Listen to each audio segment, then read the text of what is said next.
Hey guys, mabuhay! I'm Ronald Dalus and I'm here to unbox the MK235.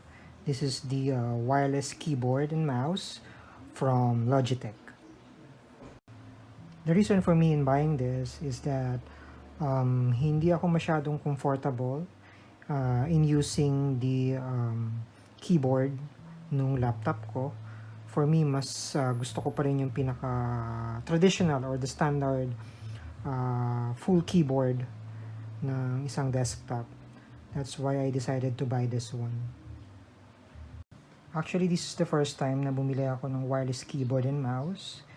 At ito yung napili kong model since sa lahat ng mga nabasa kong reviews, maganda naman yung naging feedback nila or naging response ng mga users nitong product na to.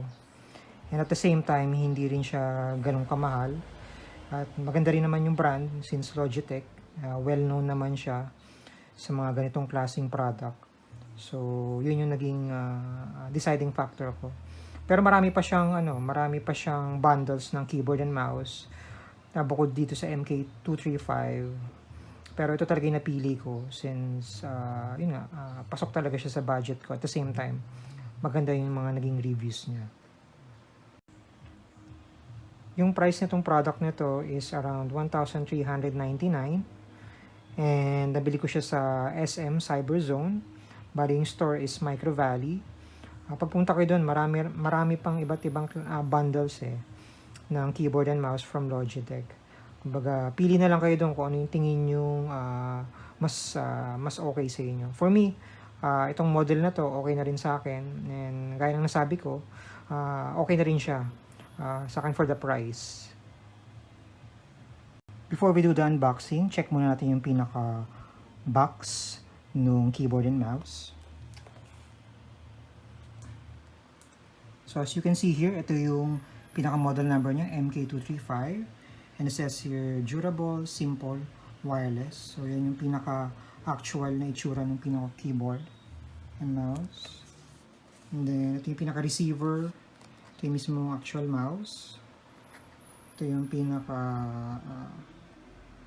battery life yata to. Kasi parang nakalagay dito 36 months daw for the keyboard and 12 months for the mouse. So ayan sa gilid. Compatible with Windows 7, 8, and 10. So ayan yung kasama sa box.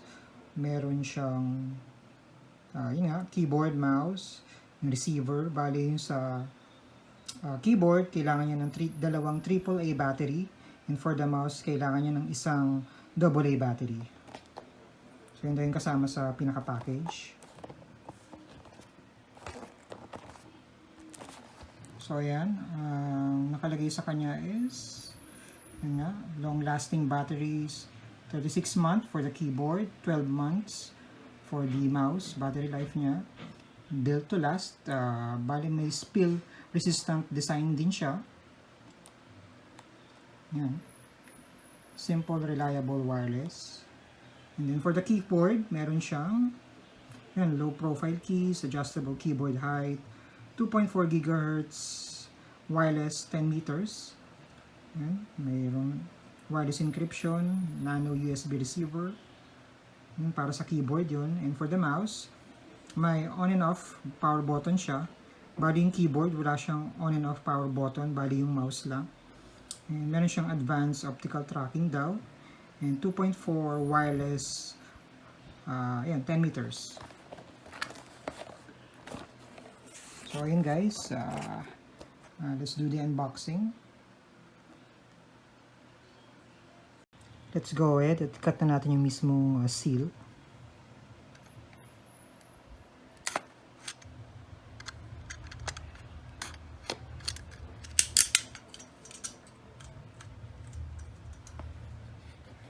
Let's open this one. Sorry. And pagka-open, ito mismo yung yung mouse, mouse natin. And then, ito yung pinaka-receiver. Ito yung pinaka-receiver. And, yun, may kasama siyang batteries, AA batteries, and AAA batteries, which is good. Nag-include sila ng batteries. And let's go ahead at kunin natin yung pinaka-keyboard. Here we go. So, ito na mismo yung pinaka-keyboard niya.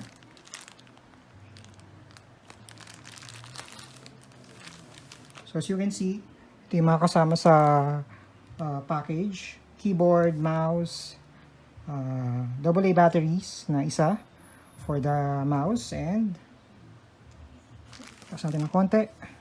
Yan. And AAA batteries for the keyboard. And ito yung pinaka-receiver. So, yan lang yung kasama sa box.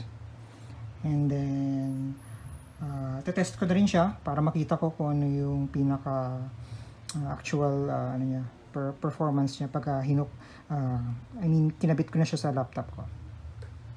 Before ko sana siya i-test, pakita ko lang yung pinaka-actual na itsura niya kasi kanina naka-plastic siya. So, unahin natin tong mouse.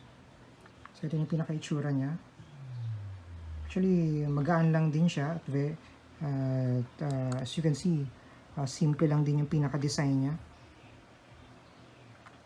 Sa gilid, ganun. May parang pattern siya dito sa gilid eh.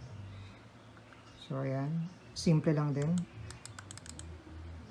So, parang 3-button mouse lang siya. So, tayo sa ilalim. As you can see, ito yung pinaka-on and off na button. And then, ito yung pinakalagayan ng battery. Ito yung battery niya is AA battery. Duracell battery yung in-include nila, which is good. So, ayan siya.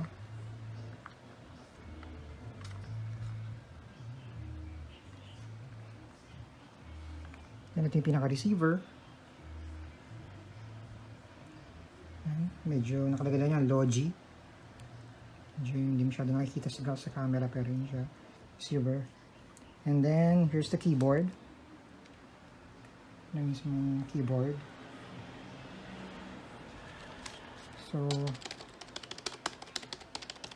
tahimik lang din siya. Parang pinaka-tunog ng keyboard. Hindi masyado maingay. Tsaka okay din naman yung feeling when typing. Okay naman siya. So, ayan siya.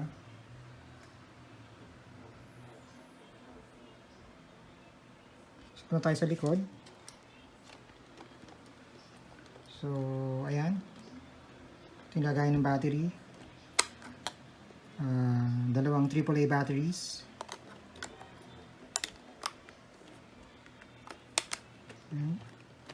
And then, makikita mo ito yung parang pinakalabasan kung sakaling magkaroon ng matapunan siya ng tubig. Ayan, may mga butas dito. Pinakalabasan ng pinakatubig. Ayan, yung mga holes. Marami din. So, hindi ma-stuck yung tubig doon sa mismong keyboard. Sakaling accidentally matapunan mo siya ng liquid, like sodas and water. Yun. Yan. So, ito yung pinaka-leg niya. Dalawa.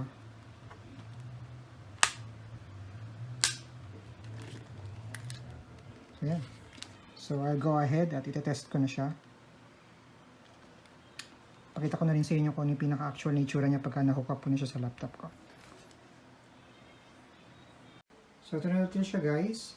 Ito na yung pinaka-mouse and keyboard. Wala naman akong naging issues nung kinabit ko na siya. Parang plug and play lang din siya eh.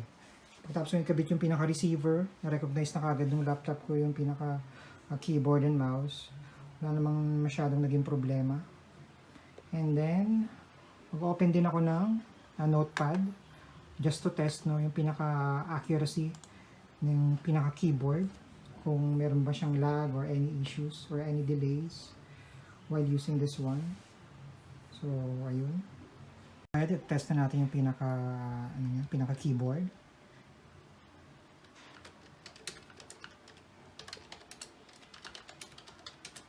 As you can see, wala naman siyang delay or any lag pag nagta-type.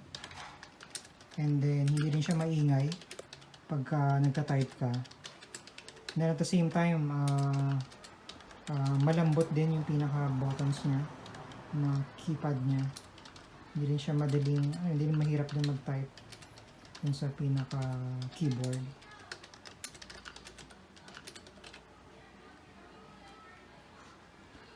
So, ayun guys, if you're looking for a affordable keyboard and mouse, I would suggest ito na lang yung bilhin nyo. Logitech MK235, since hindi naman siya ganun kamahal. And at the same time, maganda rin naman yung pinaka performance niya for its price. So, ayun lang guys. I hope you like this video. Thank you for watching and have a good one.